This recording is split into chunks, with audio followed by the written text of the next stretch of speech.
indicated that there needs to be a separate filtration system or something in order for that to happen. And I'm just wondering if that is currently the case. All right, so one of the reasons why this resiliency committee here in Ulster has worked to support having this CART team is because when we were going around talking about sheltering, a lot of people asked questions about animals and the possibilities and so on and so forth. So the short answer is there's a lot of possibilities, and the more volunteers we have and community members that are willing to support animal sheltering and closest proximity to human sheltering, which could mean very in the same structure, whatever, that's something, the more it's going to be possible. That's the short answer. Otherwise, in the regular situation, there's a lot of difficulties, especially if the animals are not service animals and other restrictions, because we have to understand that some people are allergic, some people have fears, there's a lot of issues. So we're here to solve, we're not here to say, to put up restrictions and to put walls. We're here to find creative ways of solving this issue, which is a real important issue for us. Michael and I were just at a meeting in Ellenville this morning talking about sheltering and other issues, and they're working on setting up 2 shelters, one of which would be pet friendly, right? So there's some Can I say something there too? Basically, I'm with the Ulster County Forest Council. We deal a lot with the large animals. Not very loud anyway, so.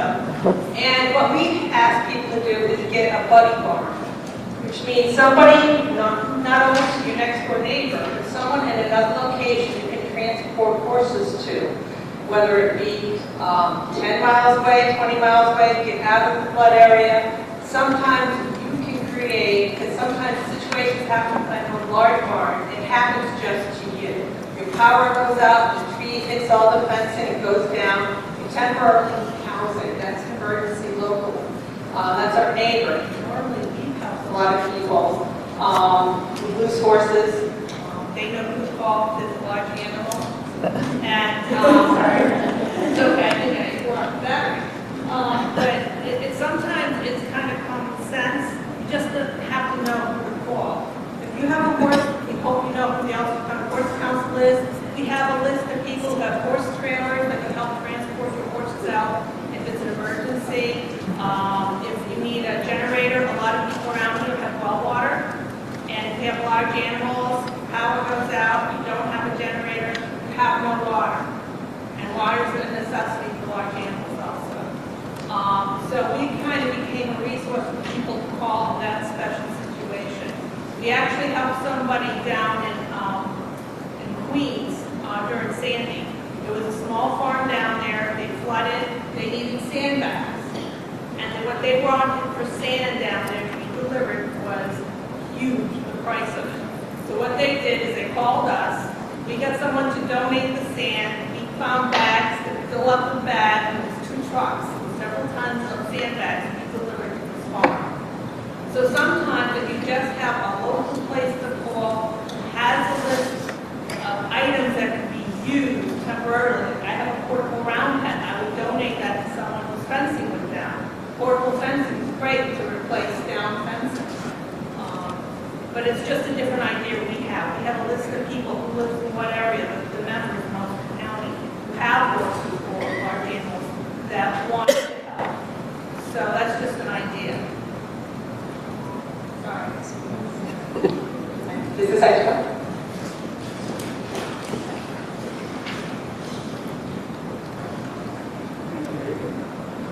I'd like a little further clarification with regard to the question that this lady asked. Are you saying that there could be 2 facilities, for example, this is directed to the Red Cross guy, that one facility would be for people that don't have pets and they would be housed at that facility? Then are you saying that we found another facility that people who have pets could be there, that's doable, and the Red Cross would allow that? Is that correct? What I said was exactly is that the more the CART's going to be developed, the main problem is human resources, okay? In all of the disaster response, that's one of the major challenges that we have as Red Cross. So the more people that we have that know how to shelter animals, the more people we have that know how to deal with the problem is that way we can be as vigilant as to put shelters in close proximity so that there would not be separated from the animals and that the animals would not be in harm's way. Can we always marry them both? That is going to be difficult. So what I'm saying is what we're trying to do is work things out, and I really don't want to put humans versus animals, and we just have to, it's a problem that we need to solve, and that's what we're trying to do. We're being proactive, and that's why we're supporting to have as many people as possible, and then on every community basis, we're going to have to see what are the possibilities, what are the challenges, and try to solve them. So that's what I'm saying. All right, I'm trying to understand what you're saying. So you're saying that if we have the facility, and if we have people to help with the animals, and the people that want to go to that facility have animals, that facility can handle both people and animals. Is that correct? If the community stand up and volunteers rise up to the challenge, yes, we can try to make it as much as possible to do that. Because when we had shelter park training, Dr. Chico may remember this, several years ago in Albany, and at that meeting, we had a bunch of people come up from North Carolina, if you remember, that did a training for us, and they had slides and a video of what they did in North Carolina.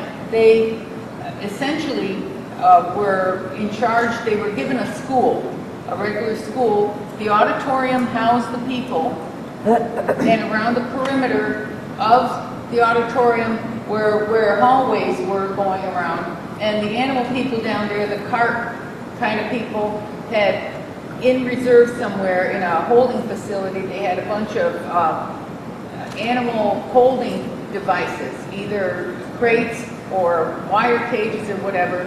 They came in, laid down plastic all over. The animals were brought and put properly in these various contrivances to hold them.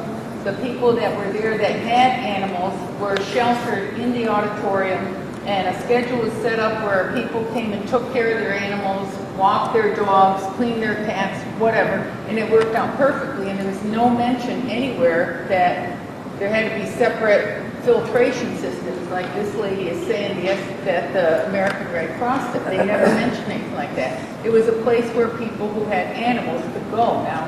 So if we develop something like that, which is possible in this county, and I don't know what's going on with the jail. Art, what's going on with the jail? Is that still available? Let me take a crack at that question, okay? All right. Ideally, it would be wonderful if we could co-locate owners and their pets with the same area, okay? That way the owners can take care of their pets. We could reduce the number of people that are necessary. However, you have to think about, logistically, that's not always going to be feasible, okay? First of all, this county is huge. 1,100 square miles is the size of the state of Rhode Island. Because of that, there are some disasters that have a widespread impact on the entire community, such as an Irene event, okay? And then there are much smaller ones that are very localized, okay? When you have a localized event, I might ask the Red Cross to establish a shelter that can handle, X number of people in that local community. Would that community happen to be one of the ones that has a co-location facility? It may or may not, okay? I have advocated for quite some time that we use a regional sheltering concept. We have some facilities in this county that are ideal for sheltering. We have many that are less than ideal, okay? To be able to have that ideal shelter in the four corners of the county, that's utopia, okay? Probably, but in reality, probably not going to happen. So what I think we have to do is to look at all the options, go back to the local communities, impress upon them the need that this is a real concern of our community, that we have a facility that can co-locate. I don't think we're going to be able to have a single shelter within the county, whether it be the old jail or anywhere else, that has the facilities. The example that you gave about the school and laying down, that took a tremendous amount of work. Kudos to all the people that were involved in getting that off the ground. You make something like that work, that's an ideal situation. So, I hear you, I understand what you're saying, but it's also dependent upon the size and scale and the location of the emergency.